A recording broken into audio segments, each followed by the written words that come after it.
شەمسی خاوەر بەدری پڕ یا ڕوومەتی گوڵناوەرتە، لەعلە یا یاقوتی تەڕ یا لێوی گەوهەربارتە.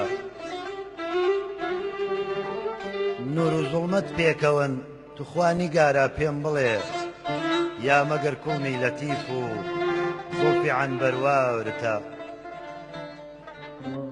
دەنگی عود و تارە یا ناڵینەی دڵکونکونە، یا وەکو ناڵە و فوغانی عاشقی غەمبارتە. ئاگرت بەردایە جەرگی عالەمی ئیسلام چییە؟ تۆ مەگەر هیندووی کەوا ئاتەش پەرستی کارتە. چاوی مەخمورت کە هەڵەبڕی بە سەد ئەفسون و ناز، عالەمێ جانا پەشێوی نێرگزی بیماورتە.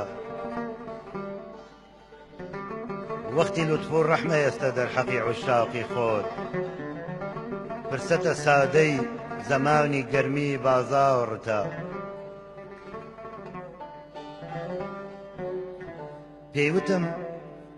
پێیوتم بۆ چاوی تۆ عینی جەواهیر سورمەیە، تۆزی ئەم ڕێگەی منە چونکە گوزەرگەی یارتە. حەقتە تۆ جانا کە داوای مەسلەکی زوحاکەکەی، شاهیدی ئەم ئیدعاتە زوڵفی وەک ڕەشماورتە. گاهێ گەر ئیسلام و گاهێ کافرم مەنعم مەکە، گشت خەتای میحرابی ئەبرۆی پەرچەمی زوناورتە. مشکلە دەستت کەوێ ڕۆژێ نیگاری بێڕەقیب، شێتی تۆ ئەحمەد تەماعی خونچەی بێخارتە.